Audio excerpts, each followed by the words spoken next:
Hello, hello, hi, hi, hi. Hi, I'm Adam Kovic. I did not make 10 Little Roosters, but I watched it. So we have a lot in common. I'm just here to moderate today. I'm going to be answering, or actually asking questions so that Josh doesn't feel too inflated with himself. We all know that he does. But let me introduce him right away, the creator of 10 Little Roosters, Josh Flanagan.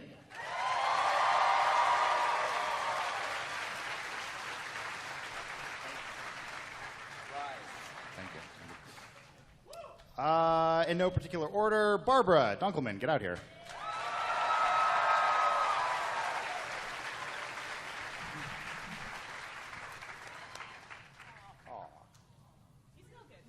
I smell like alcohol. He does smell good. Next up, he is a half hobbit, half man, Chris Damaris.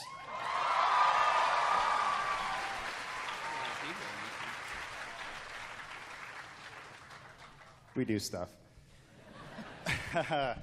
You know him as a sexy man from Achievement Hunter. I call him friend. Ryan Haywood.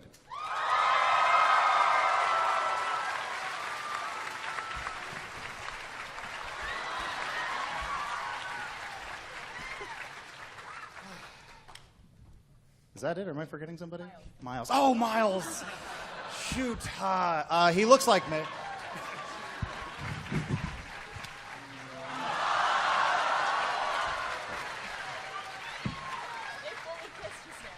That's basically incest. Call me. 10 Little Roosters, everybody. Oh, wait, we've got... I believe we've got one more. I believe Brian Beam is coming Brian Beam? out, Oh, I thought you were just hanging out. He's coming out. Brian. I forgive you. He was just backstage complaining about his job. I didn't know he actually wanted to be here. You can relax.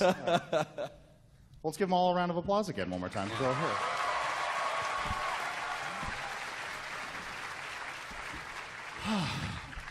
All right, so let's get this thing started. I know we have something a little special at the end. We'll probably save it for then. Is that okay? Yeah, we have something. I have a deleted scene. Do y'all like those things? This isn't when I was doing things with the Puma, was it? I guess we'll see, won't we? Oh, you think you saw it. I can never unsee that, Ryan. So if you guys want to know what happened to Ryan after the Stage 5 massacre, you will find out today. I had Taco Bell. It was good. Not great. So I'm going to start out with just a couple questions. I was very fortunate. I got to watch 10 Little Roosters before I joined Rooster Teeth, just as a fan. I've always been a fan of Rooster Teeth, and I thought the show was perfect, especially for fans. Like, the thing was littered with inside jokes. Things like Bernie being killed by a scorpion. Like, there's layers there. That's actually really cool. Spoilers. Sorry. If anyone's... A lot of employees die. But the funny thing about it was I thought a lot of characters died very early on. Was that due to any point because of Laser Team being shot around the same time? It is absolutely due to Laser Team being shot at the same time. So so they started filming Laser Team the week after. We started filming on a Wednesday, and I think they started filming Laser Team the following Monday. So I had Michael for one day. So we did all the big party scenes and all his stuff on the Wednesday. I had Gavin till the next day, so I shot Gavin out Thursday, and I had Bernie till Friday. But I was worried that people would pick up on that pattern, and so I threw Chris in there. He's like, we're gonna kill you off early so that people are surprised. Yeah. No one's surprised. Well, the thing is, like, and I don't know if y'all Sorry? Jeez, sorry, that joke landed late with me. I don't know if you guys feel this way, but I feel like Chris is the heroic protagonist in a lot of shorts, or he always seems to have an arc, like Atari Kid or whatever it happens to be. And so I had this feeling that people might think you would survive, and especially with the way your story builds in the beginning. So I wanted to shut that down. Yeah. He was the lovable underdog that never had a chance. Yeah, just like crashed on takeoff. Yeah. Well, speaking of Chris, one thing I really liked about that was having watched the content for years. I felt like, I'm sure like a lot of you guys, that you know these people. You know everyone very closely. Did you ever feel like you were writing anyone too stereotypical, like putting Miles in drag? It is a Friday thing I do. It's just... You know what's funny about that is that so that was an idea I was playing with in my mind, but I hadn't told anyone, especially Miles. until the day we shot that scene. And so I was like, we were getting ready on set, and I was like, Miles, why don't you go try on the Ruby Rose dress? And just see how it fits. So from my point of view, the night before, I finally agreed to let Erin paint me in makeup for her own YouTube channel. So I was like, all right, so me wearing makeup will be on the internet, whatever. And then the next day, the first thing I told her is, hey, how do you feel about wearing a dress and makeup? I'm like, I'll be honest, I feel great about it. Let's do it. Hey, Miles, isn't it true that you actually apply the makeup yourself? I wish I could say that I applied the makeup myself. No, we had an awesome makeup staff make me look all pretty and beautiful. Oh, they gave you falsies. I forgot about that. They did. Those are weird. I don't know how you people wear that. It's like I blink and like only one eye would come back open. They gave him am I fake pretty? eyelashes. Fake eyelashes. Wow. Yeah. No, I had they did like eyeliner, falsies, lipstick, blush, other makeup things. My They shaved your attraction, legs. my attraction was No, they did so not. confused that day, Miles. I was like, I don't know what I like right now. So I just confused. remember I was ready for like all these really embarrassing comments and stuff, and like most of the comments were like, "Miles has nice legs," and I was like, "Oh, I should wear dresses more often." Yeah, weren't people commenting on your gams specifically? Yes, particularly gams. Yeah. I was like, "All right." They we're went back in bringing time that- to get Yeah. terminology to describe them. What are gams? Legs. Your legs, man. Oh, okay. What if your legs? Didn't know that they were gams. You'd be Chris Damaris. Speaking of legs, one thing that I think that stood out for me was, and this isn't an insult in any way, Okay. Uh-oh. Ryan is a fantastic actor. Yeah. I was, oh, you're great. So, Thanks. Ryan, What's up? were you surprised at how good you are? Hey, I Because don't know. all of us were. I had a whole life before this, all right? You know, I was a theater major. I won a few awards. I don't want to say too much. You were a model. Participation award. Yeah. All right, so they weren't prestigious awards, but they, you know, everybody gets one, right? Yeah. It was the trophy that's just like this tall, and you know it's like all plastic. No, it was great to actually get back and do that because it'd been so long since I'd done any acting. But this is all weird acting. It's like, yeah, you're acting, but you're still sort of you in sort of a situation that kind of could happen. Yeah, it's like. Yeah, you're like we were playing like these more like characterized hyperbole versions of ourselves, and we're like there are tiny aspects about each of us were just like, Right. brought up and intensified. Well, I remember, Ryan, when I was writing, I talked to you, and I think it was your suggestion to take the route with your character of doing kind of like the psychosis, like maybe you believe you're the killer, and kind of have this. Was that me? I think it was Oh man, you. I'm It's good. crazy. Yeah, you were like writing, like we would be filming one scene and you would be writing like the next scene at the same time. You're like, you know what? Yeah, now is a good time for lunch. Why don't you guys just go? Give me a few more minutes. It was crazy. Like your ability to multitask was incredible on the project. Yep. Speaking of the ending, I know that that's always a problem in writing. Did you always know the ending? Did you always know how it was going to end? Or did that come about during the filming or the writing process, like kind of late? Or You was mean it in just terms when of you like always who knew? the killer was and all that?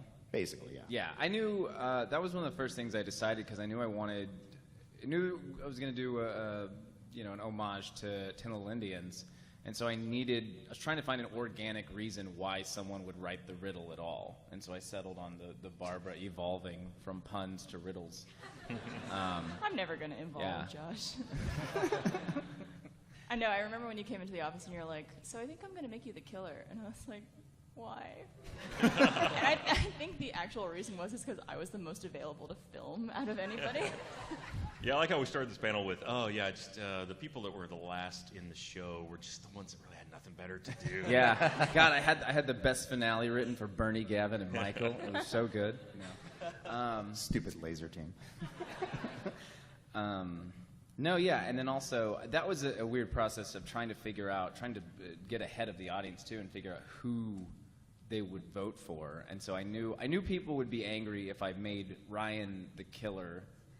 I feel like would that have been disappointing? It'd been like that was the easy way out. Hey, what are you Thanks, people guy. trying to say?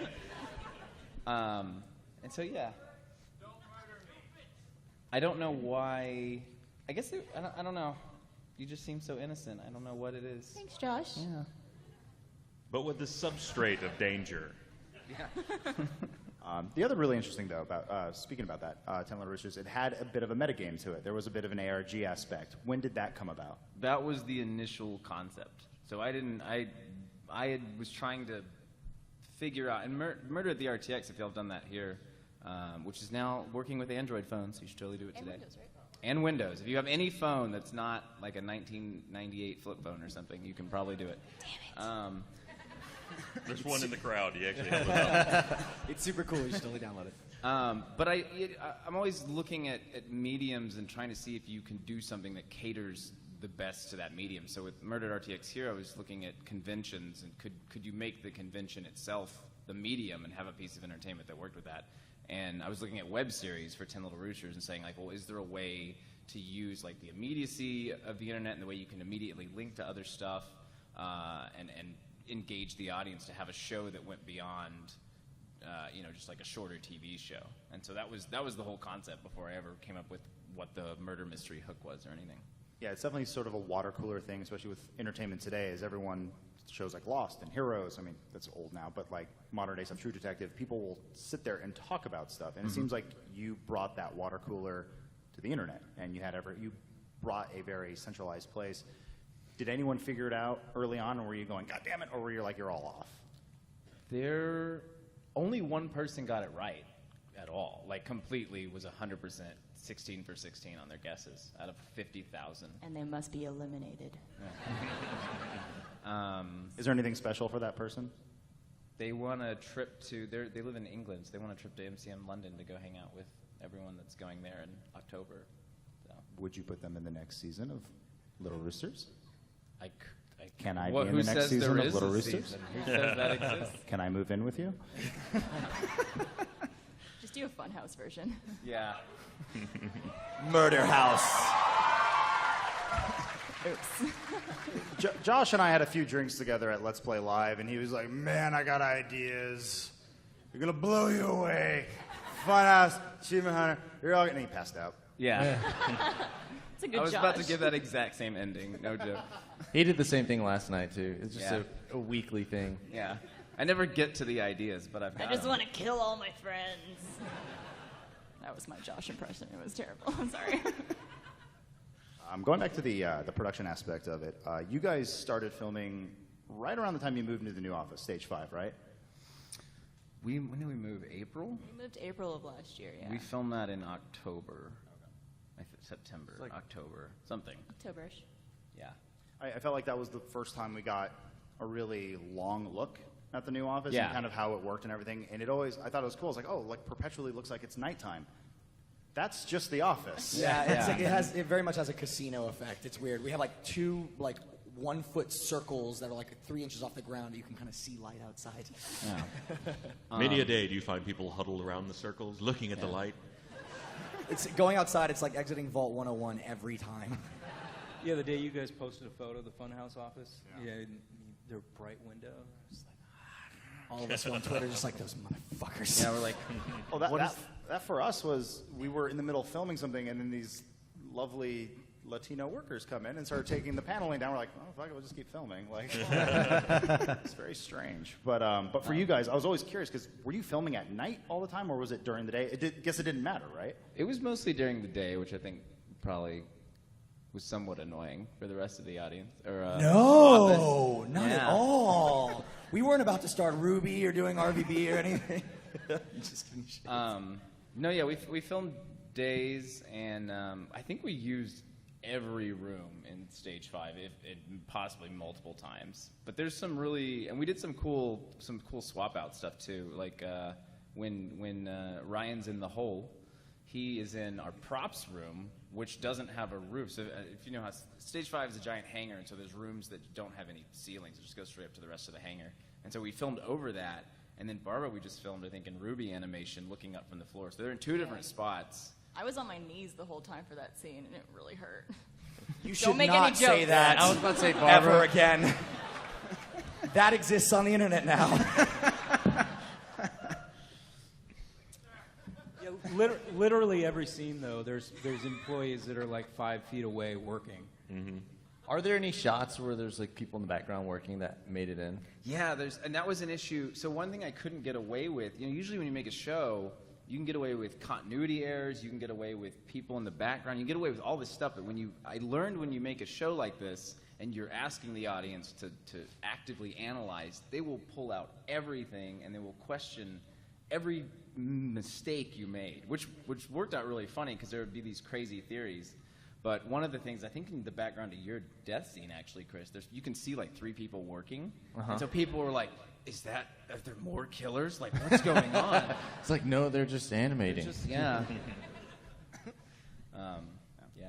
One thing I really liked was you incorporated a lot of parts of Rooster Teeth. Like, it was really a big surprise to see the No show up as like a segment. Like, I remember watching that on the plane, just being like, holy shit, that's awesome. Like, that's really well done. Was there any part that you wanted to add, like maybe like an animated segment or something that didn't make it in?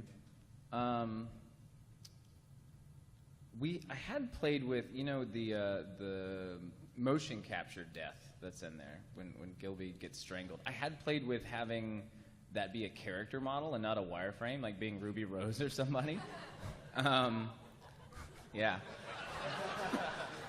What, you couldn't get the license? What happened?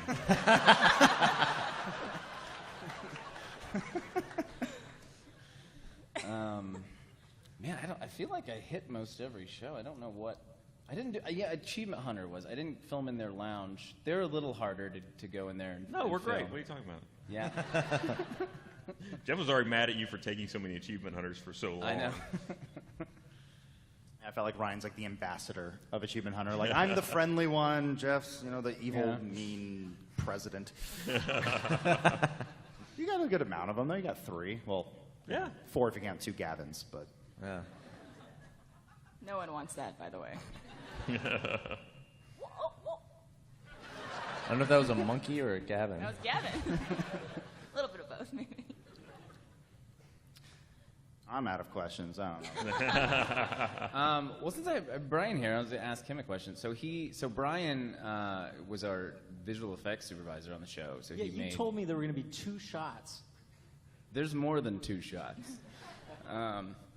There's a lot. There's all kinds of random stuff. But like a good example is this scene again, like to show you like how pieced together this was with how fast we shot it. So we filmed again back to the Ryan in the whole scene. Ryan's filmed in one room. He's talking to me off camera, not Barbara. Barbara's on her knees in the other room. Usually am, yeah. And again, she's talking to Hi, me. Mom and Dad. So she's talking to me, and we cross-cut that. We put a good sound filter on it, and then Brian built the glass that's not really there. So that's like we totally built that sequence in post. I think it worked pretty well. Did that work well for you guys? Cool. Well, you had, because of the way this was shot and the availability of actors, like there's a lot of scenes that are broken up and shot completely different days. Yeah, Chris's death scene is 3 different days. True story. Yeah. Yeah. Because we only had time to shoot. We had to shoot Bernie out. Yeah. And then we came back and shot you talking to Bernie, who wasn't really there, and then your death flailing. Movie magic. And then the bow and arrow guy's a totally different day. Yeah. And a completely different location, too.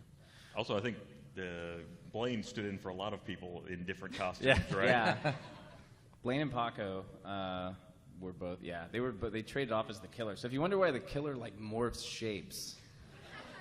I had a cheeseburger one day. Yeah.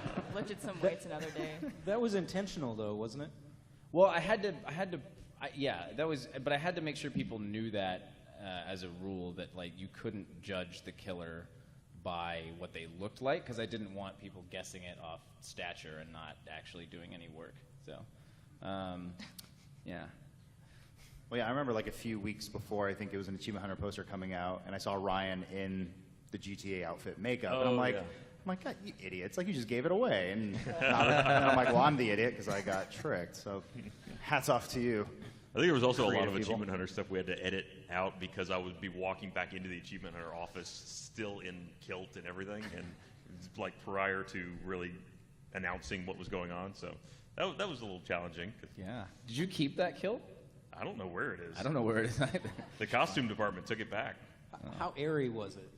It was very airy. It was nice.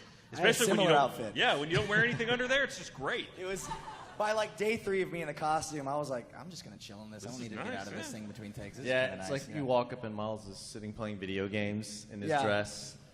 Sup? There's something I still have from the shoot, which is that cat piano.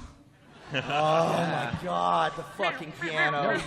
Which annoyed everybody for weeks, by the way. No, but so I had to go, do you remember this? I had to buy another one. So Barbara, I think when I first met you, someone had sent her that piano. She had that exact cat piano. And then when we came to film, like, hey, bring your cat piano. She's like, I don't have it anymore. So I had to go find another cat piano and replace it. I threw it Amazon. out. Josh, what was your favorite death to write? What death was which one were you most proud of? Yeah. I think from the writing perspective, I like Bernie because I thought that lined up pretty well.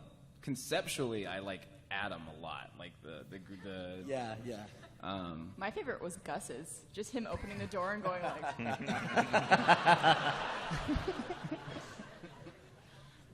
I like Chris's a lot too. I felt pretty good about all of them. I think the one that may have gotten just didn't end up in a good place was the Puma one. Like I like the Puma one a lot, but there's not a lot else that happens in that episode, and so it kind of feels fast and it's over, and you're like, oh okay. So I wish that episode had a little more meat to it, so that the Puma would have had more impact. It was really fun getting to see people just kind of play off of one another. Like Barbara, you and Lindsay's scene and talking about jellyfish and like all that, like that fucking killed me, man. Like how much just random improving did like you guys do in some of oh, a your ton. scenes? I don't know if you guys know this, but Lindsay is an awesome person at improv, and she was just making me crack up the entire time. So that was a really difficult scene to film because I was just laughing the whole time while trying to be scared of the scorpion, which, by the way, exists. It does exist. And Josh tries to prank everybody with. Yeah. I sent an email. I wasn't at the office that day when Josh sent an email to the company saying that the scorpion came loose, and I'm like deathly afraid of scorpions. So I sent an email being like, "Could someone check under my desk to make sure it's not there, please?" Yep. Paco, who helps run mocap and works in animation, he has a horrible like fear of scorpions and spiders, and he was like, "Yeah, I'm not coming into work." And he crewed on it, so he was on set with it. And I think you told him. So I did. Well, he was on set for 10 Little Roosters, so he already didn't like being around that scorpion anyway. And then I went out of my way that morning to warn him that I was gonna prank. Like, look, I don't want to scare you. Okay, it's not real. I did have a fake scorpion set on Barbara's desk and a camera, and she did not show that day. So sorry. Dodge the bullet. I guess for those who don't know, you actually did have a real life scorpion, and then you still have him to this day with a nice little fish tank. Right? Isn't he little turtle tank? Isn't he out on the convention floor? he's Not loose. I think he's in. Check under your chairs now for a special prize. I think he's in the Rooster Teeth experience. he's supposed to be. booth. I haven't been down there. Did he? I make think it? he is. Okay, Yeah. good. So if you I want to saw go a see, cage. I don't know if it was the fake ones or the real ones. I'm pretty sure that's Go him. and touch the one that's there and see if it's You real. tell us if it's the real one. I also like how that scorpion sleeps against a fake penis in that cage. I think, yeah, Aaron put that in. That was a social disorder prop. That didn't get used. Yeah. It didn't get used, and now he loves it. He just snuggles up to it all It's like the a time. beanbag chair. Yeah. Speaking a of bean dildos, bag chair.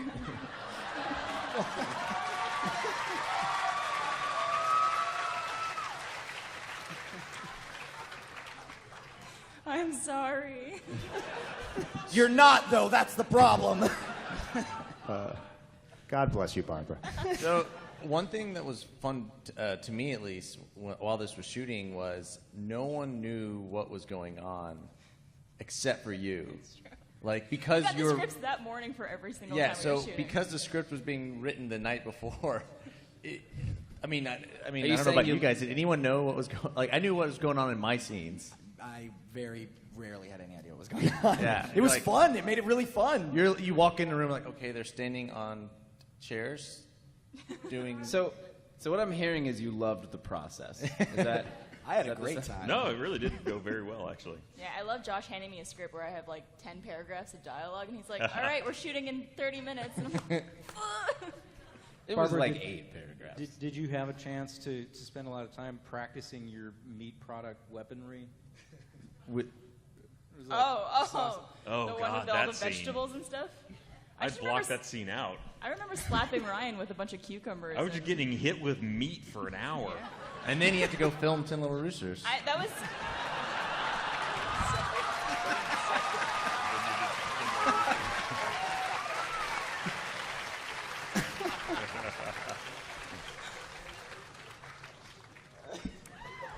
That's a mic drop moment.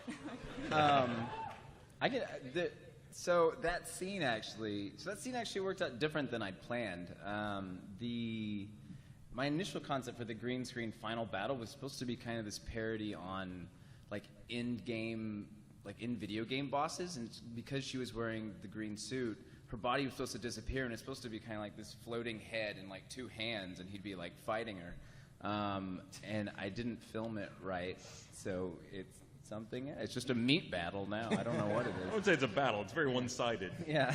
Just me getting slapped with salami, Yeah. which eventually broke. So we shot it like 3 times, and by the 3rd time, we were like out of unbroken meat. Yeah. Sounds like a bad night at the emergency room, really. Sounds like a band at Coachella or something like that. So, which scene for you was the most fun to film? Or surprise? Yeah, that's right. Yeah, or like, we're all here. Pick your favorite. Come on. no, or I mean, like when you had envisioned it, like what kind of, I don't know, it's like surprised you. Like to me, what was it? I really like the no reading what the Lindsay did, where Yeah. she's like that to me, just was the most fun to watch. Yeah. Yeah, just like, and whenever she's talking, she's like hiding in different scenarios, and like, I don't know, that one was, when you told me it, I was like, okay, that sounds cool, and then when I saw it, I was like, oh, that's really, really funny. Yeah. Thank you. No, I think that whole episode 6, which is where that is, Yeah. that to me has, I think, the most. Those are like my favorite scenes conceptually. Like I like that scene. That scene was fun to see come together. The scene where Ryan's in the hole and he's just talking to helmets and whatever. How much of that actually made it in? Because we shot a lot. A fair amount, I think. All That, right. There's one extra piece in the end credits too. That was all Ryan, by the way. That was I just pulled the cord and let him go, and he just. I had but props. I felt like Carrot Top. It was fun. Yeah. But that scene worked out. That was a fun one because I figured out something in post. You remember like when the fake out photo comes up and then it falls off the wall. So I already knew we were gonna fake out that you had died, but I realized in post like, oh, if we fade out, it's not gonna sell. So I'll just put a fake picture frame up and then have it fall off. So we'll break the device. And then the motion cap scene ends that. So it's like 3 fun, like higher concept things back. I had a lot of fun doing that opening scene with all of us there. Yeah. Yeah. The first episode. That was Yeah. fun to be like in a room with pretty much everybody, and I never get to actually be in any shorts with everybody like that. Yeah. So it was Except really cool. Gilby. Gilby wasn't actually there. I know, Yeah. which again is the thing people freaked out about. Like, why isn't Gilby in the other shots? Are they saying he's isolated from everyone? It's like, no. That was fun. He just didn't show up that day. Yeah, he's Yeah, just you literally just not told there. us it's like there was a bunch of B-roll that you had to get, so you're like, oh, just like vamp improv or whatever, and then at some point in that, my conversation with Bernie turned into like, I think you're my dad. And, like, Yeah. like that was really, really fun just to fuck around. Yeah. That was good, and I think no one got any work done at the office that day because I had literally everyone in the That's okay. kitchen. We Yeah. don't have real jobs. Yeah, I thought that was actually probably the best way of starting the show. It had a very kind of Hitchcock vibe, sort of like almost like a 12 Angry Men. Like, it really set the tone for the show, even though it got a little whack. I didn't expect Miles to be in drag. I mean, I didn't think I'd be turned on in the middle of series, but here we are. I was going to ask, though, included with that, was there anything that was overly problematic with the production? Anything that you thought was going to work 100% and then became a problem while you guys were filming? Well, there was, you know what, I can speak to the game aspect of that in that because it was made so fast, it was a little harder. We almost had to do, it's almost like video games. I had to get like updates to the game. So it's like, oh, okay, this isn't working. I need to like counter this now. And so we had issues like the blue-ringed octopus, if y'all remember this. There was one, the hope was that people could pick the most probable answer, and it was still hard. But I didn't really get to go through it super well and prove it to make sure that other answers weren't just as good. And so we had at least one incident where there was an answer that was better than the real answer. And so I had to just accept it, but it was, stuff like that I didn't foresee. I thought I did okay, and that was a random one too. You guys remember this or no? Do you remember the blue-ringed octopus? I call it the blue-ringed octopus incident. One of the weapons was a blue-ringed octopus that could have, and I had Barbara mention it in a scene, but then weirdly all this other evidence started lining up. Like Adam mentions mollusks. He's wearing Kraken headphones. Like all these things just start lining up, and so by the time he was going to die, I'm like, oh god, people are going to totally pick it. So I had to send, I had to patch my own game. Did not. That was a surprise. So you fixed it in the edit, is what you're saying? Everyone's favorite thing. I fixed it by sending out an apology tweet. I would have assumed because going back to like Chris's death is one of my favorite scenes just because it's such a beautiful monologue. I didn't know Chris could monologue. How much of that was actually written versus improv on the spot for you guys? Wait, are you talking about? Are you talking about the scene where he's in the dark and he's crying? Or are you talking about the scene right before he dies? Yeah, just I mean, actually both. God, yeah, there were two really good scenes, but right before he dies, I thought like he had a really. Yeah, I didn't know Chris could remember those many lines. That's why some of it was improvised. I think the actual death was written out a bit more, right? Yeah. And then me and Bernie like played with it and like found some sort of middle ground. And then, but I think the hallway was more you, or like I had the concept. I knew what it was and what we were doing, but we didn't have the path of the character yet. For that scene. I think when we showed up on set, it was okay. You're in the hallway doing riddles with the killer, but that's about what it was. Yeah, it's a parody of the Gollum riddles game, and I had some lines written. They weren't very good, but I had them, and then Chris made magic. But yeah, I mean that was fun just because it was. I mean that's the fun thing about the shoot in general was you could show up on the day of shooting and then just like, well, let's just play with this and figure out what works. Yeah. The sound booth scene was a lot of fun because I was just doing Yeah. like we would improv like the charades thing and like that was a lot of fun. That and what was it? Was it Adam? Who was it when we were trying to figure out who was going to walk over towards it? No, it was you. Yeah, we did the whole thing. It's like, right, you come towards it and I'll stab you. That whole like thing that just went on for way too long, just us fucking around, and then we decided to stick with it. And it was so much fun. It was a lot of fun to be on set. Yeah, I mean those are always the most fun shoots where you can just play and have fun. Yeah. Well, I don't think no one at this table really considers himself an actor, right? Whoa. Well, no, it's one of the things that I love, about web content and Rooster Teeth in particular, is that it feels like no one there is really there to be like a serious actor, and that you can work in this middle ground of you are playing an exaggerated version of Ryan yourself. has won awards. I have won awards. Besides Ryan, I'm sorry. I mean, at a collegiate level, all right? Whoa. You were a male model at one point, I understand.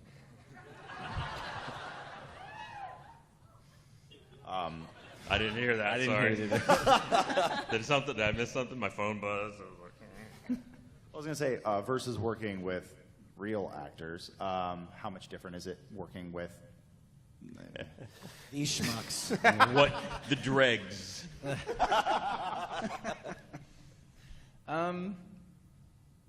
No, it's good. Everyone was great. That's fine. Safe answer.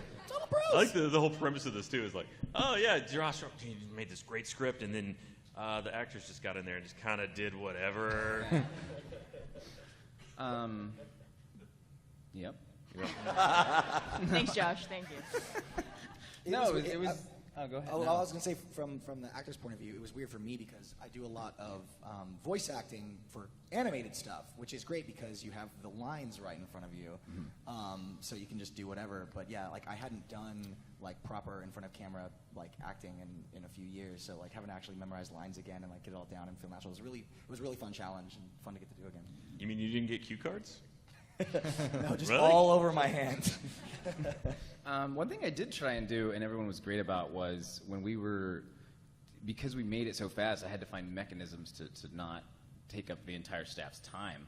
And so I broke it down to little two-person scenes. So, the series is basically just a bunch of two-person scenes.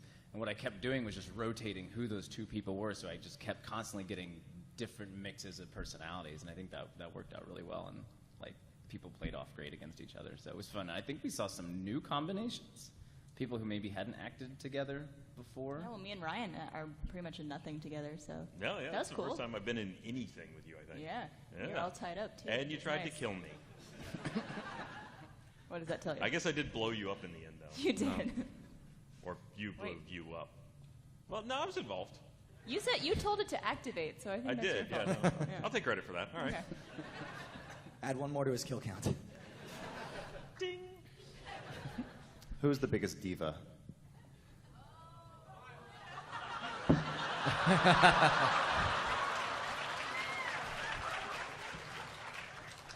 I mean, yeah.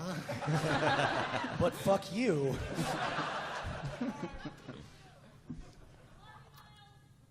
Honestly, I think it may have been me because Josh kept coming with more VFX.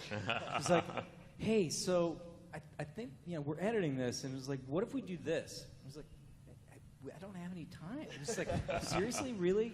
And he kept coming. It kept growing every week. Every episode added 2 more things, and it was just So I was probably the one who was most stressed out and diva-like.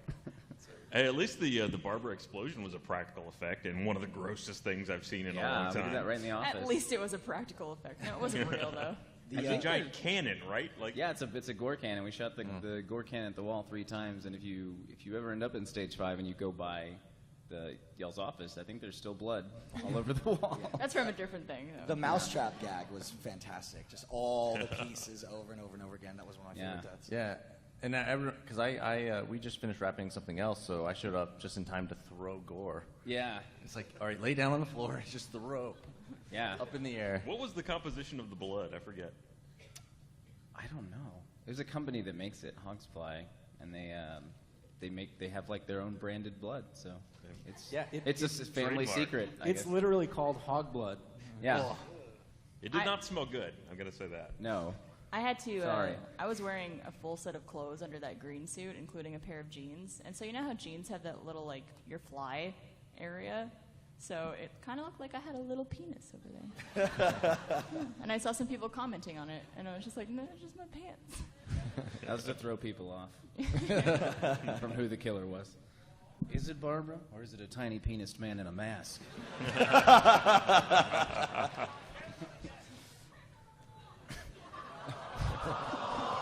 What was said? I missed that one. Someone's talking mad shit.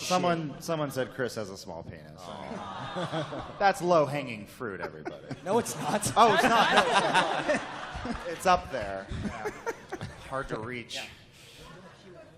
Yeah. Should I show the clip? Should we do? The clip or Q&A? Do you want to say it for the very, very end, or do you want to show it now? We can show it now. Why not? All right. Let's do. What are we looking at? What are we looking at? So this is so this is again declare it. This is what happened to Ryan after the events of 10 Little Roosters. Can we dim the lights as well? It was weird that you followed me to Taco Bell. I did, yeah. Yeah, this isn't his character. This is just me following him after the shoot. Dim the lights.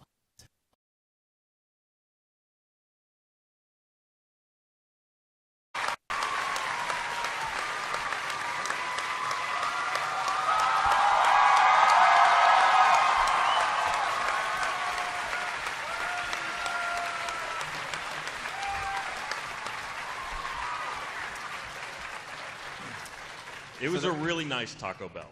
Yeah. That was half true. I'm sorry I lied. I'll never do it again. Okay. So 11 Little Roosters. 11 Little Roosters. I guess I could say a couple things about it. I'll stay vague because it's still a little ways out, but it's a spy thriller, still interactive, different interactive mechanism. We'll talk about that sooner to the thing, and it's a totally standalone. Other than the Ryan linked season 1, it's a totally standalone story. If you've never seen season 1, you can start this one and be totally fine. It's the Terminator 2 of 10 Little Roosters. Yeah, I showed up to work one day, and Josh walked up and said, "How do you feel about wearing a cape and a mask and no shirt?" It's like, here we go again. All right. Yeah. I believe I specified luchador mask. And that's what got me on board. Cool. Should we open it up to questions? Do some questions? Yeah, I think there's some microphones set up on either side. Oh my goodness. How are we doing on time? 17 This minutes. thing's okay. scary. It's like a bomb countdown or something. Yeah.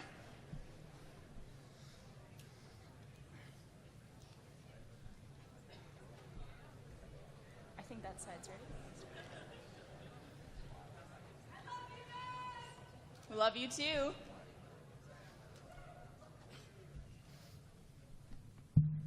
How does this Cool. I work? think we're ready on this side right here. Okay.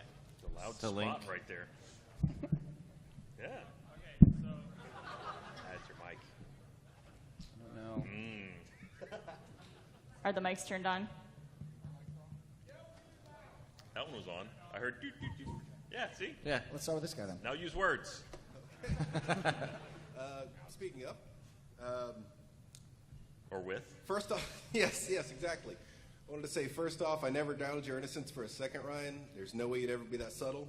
I do go for bigger displays, yeah. And second, I was wondering if there's any chance you'd sign my copy of Catcher in the Rye. We can't sign anything. Catcher in the up Rye? here. I'm sorry. We won't do sightings at panels. I'm so sorry. Yeah, I'm doing a sign right after this.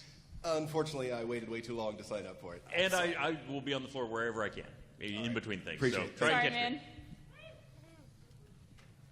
all right.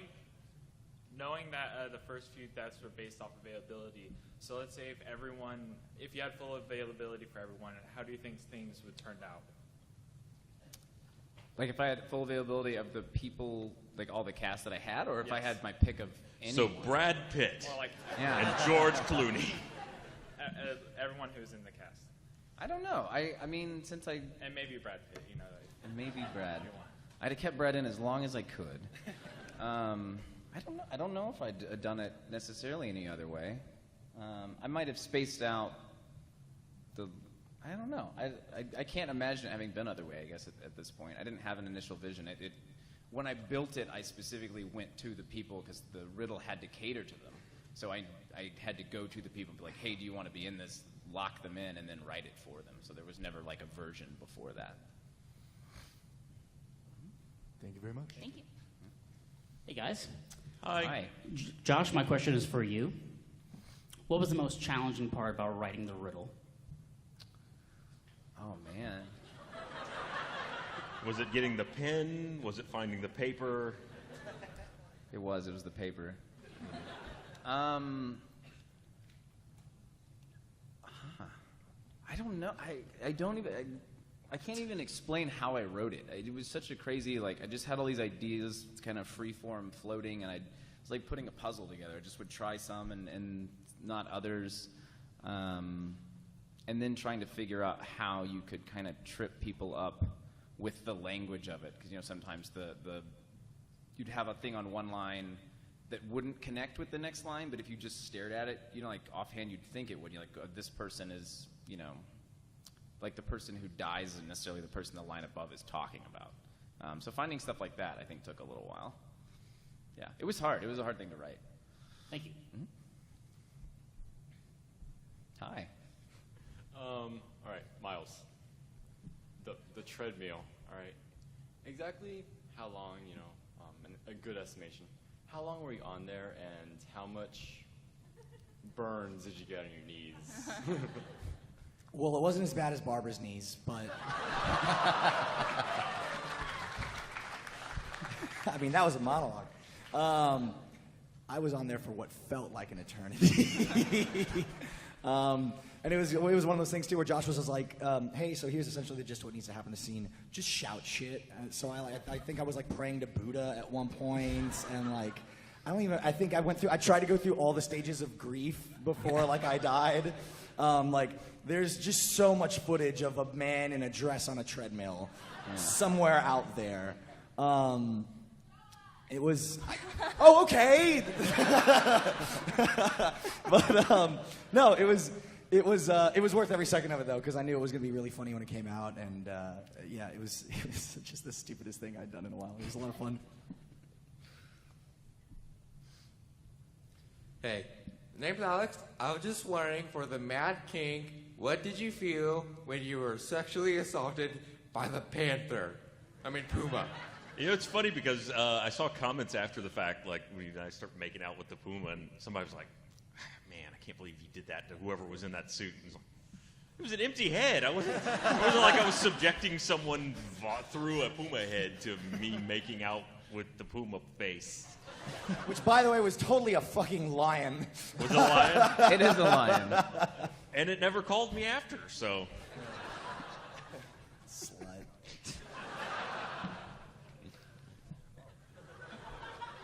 Next question. Hello. So I was wondering whether or not you guys had like favorite lines that you had. I know one of my favorites is the omnidirectional dick suck fest. And also the improv between Ryan and Miles in the booth, and it was just like, sounds like 2 words, go fuck yourself. Yeah, that one was my favorite. That was good. But yeah, if there were any lines that you guys in particular had, whether they were your own or someone else's. Yeah, it was definitely for me the conversation with Michael in that first episode. I say conversation, it's us yelling at each other. We did a lot of different takes of different amounts of dicks that I wanted him to suck, which was fun. But what did we land on, like 8 dicks? It stops at 8. Yo went pretty high, and I think there's even like there's a baker's dozen one. Yeah, there's a bunch. Yeah, that was fun. I like yelling at Michael. What about you, Chris? Probably the conversation with Bernie about how him confusing Lord of the Rings with other fantasy stuff.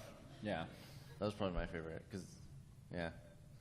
I had a whole great sequence with Bernie, which I think we had to cut because it contained spoilers for RVB this season. Oh yeah, we all yeah. That was a lot of fun. I wish that maybe someday that will come to light after the season is over. Yes, with all that treadmill footage. It just reminded me. I think it wasn't the scene that I did with Gus when he was reading his poetry. Was the hardest I have broken character in my life. That clip that they showed at the end of the credits. So before that, Gus and I, we were going over lines. We ran through it a few times, and at some point, I think I jokingly said like, "Dude, just lick my face," or so. Or no. He was like, "Can you do it?" I go, "Yeah, no. As long as anything short of you licking my face, I can keep it together." And like, I immediately regretted what I said because he went from smiling to like completely deadpan, and then so did I. And I said, "You're going to do it, aren't you?" And he goes, "Well, I guess we'll see." So we start rolling, and everybody's watching. Everything's going fine, and I don't remember his poem exactly. I remember something about Sega Genesis or something. Yeah. And like, everything's fine. It's like the boom operator's now cracking up. It's fine. Okay, makeup just had to leave because they're crying. It's fine.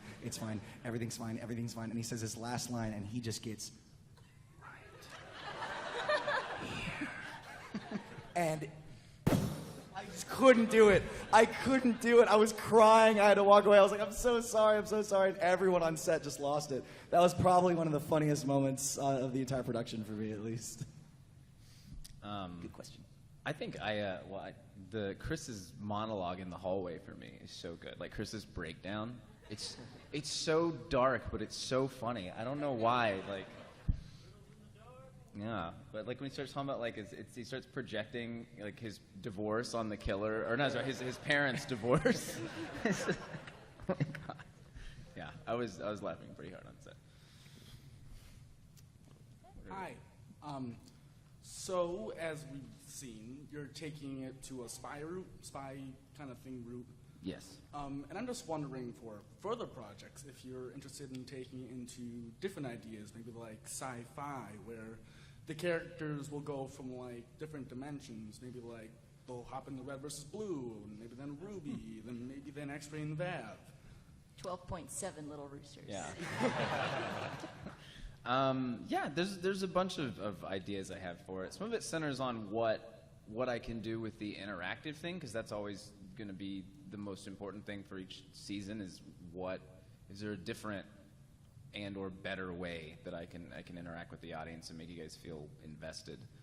So I had something very specific for the spy one. So I've got pieces of other ones, but this is definitely, obviously since it's coming out, it's the most thought out.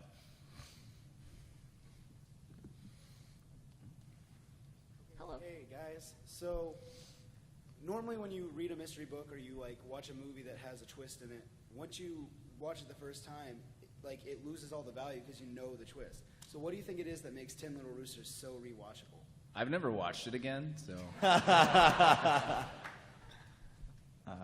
don't know the answer. I think, well, I mean, if you're a Rooster Teeth fan, you like the people at Rooster Teeth, so I think that's the draw of it in the first place. And getting to just relive it again, it's fun, and it's, if you're connected to the inside jokes, it's even more fun. So that's probably why. Hopefully it's funny. I mean, it's meant to be a comedy. Nah. So. Oh, never mind. I also think. I mean, I think there's a lot of little like hints and clues and references that you may not catch the first time, and then you watch it again. Like after you know how it ends, you're like, oh wait, now it makes sense in this way. Or you just want to see Ryan in a kilt again. Yeah. Do I get a spy kilt? Yeah. Well, it's funny. You made the Terminator reference, actually. You're saying how you don't need Terminator 1 without Terminator 2. Terminator 2 actually makes Terminator 1 better. Yes. So I kind of got that vibe from watching that trailer where I'm like, I really want to go back and rewatch it because now I'm really excited knowing where it's going to go. There might be things in 11 Little Roosters that will have you reach back to 10. So it's kind of a stacking puzzle. It's all the sci-fi elements, right? Yeah. I don't know. Dr. Ooblik. Hey, I want to start off by saying, Ryan, you're my favorite human being on the planet. Wow, get out more. Our lives are too similar, so I feel like you're a future mirror of me, which... Then I'm very sorry. You're doing all right. Very whatever. But then my question is for Josh. I'm studying... You're okay too, Josh. My grades dropped because of you, Josh. So I'm a film and writing major, and so I was really surprised when you said you were changing the script a lot on set, because when going through the series, it seemed like everything was very well planned out. And so I was just wondering, like, how did you manage to be on the fly and still keeping everything like rock solid as far as the plot wise, and so that all of the riddles would line up? I don't know. Some of it is genuinely surprising, even to me, that it came together. But I don't know. I mean, I had it all centered on the riddle, so I knew that stuff was going to line up no matter what. Like, I'd at least built the backbone. And I'd outlined things for sure. I think I'd filled in those gaps. I guess the answer is I built mechanisms to make that process easier. So I made, like, 2 people per scene and just kind of making sure flipping. So it became almost a formula. It's like, okay, well, the next episode, these are going to flip. And then making sure, like, the riddle stuff, I already knew how they were going to die at the beginning. And so more of the smaller writing stuff that I would do the day or the night before was more the smaller character interactions and the jokes. So I guess I prioritized the structure first. Well, to me, it seemed like going into a scene, you're like, here's what the scene is. By the end of it, you need to accomplish this and maybe say this somewhere in the scene. But the little things, the little jokes and back and forth, you could play with. Yeah. But as long as you got to, A, B, C by the end of the scene. Yeah. And I watched you guys really play with tone as you were editing. Like, so much of what you were doing came together as you were kind of playing with structure while you were editing the episodes together. And so, you guys had a quick turnaround from when you started writing to, like, when you were shooting. Every episode, the first episode aired 2.5 weeks after we wrapped, and every episode I cut in 6 days after that. So it was pretty quick. Yeah. And shout out to Clayton, by the way, who does a lot of our sound design and mixing. He was pulling late nights, and I think everybody in live action was really excited about getting it out there. Yeah.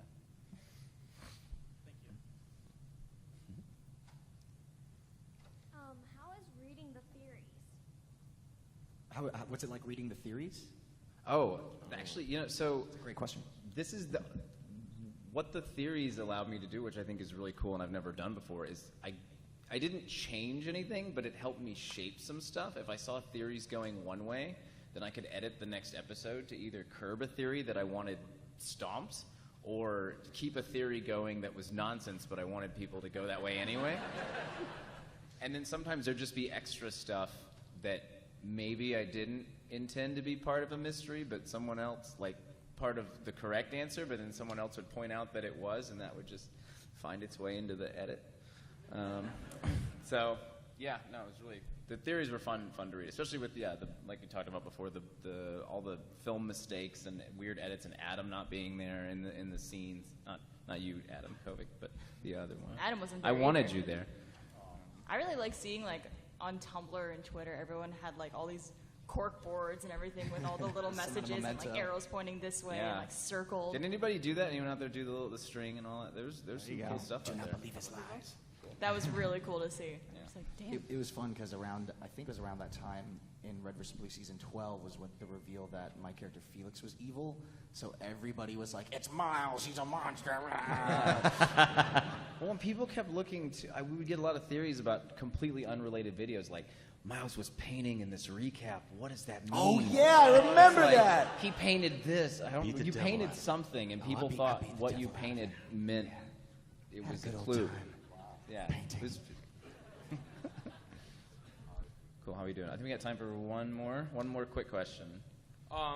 Was there ever a moment where one of the theories was better than the actual outcome? No.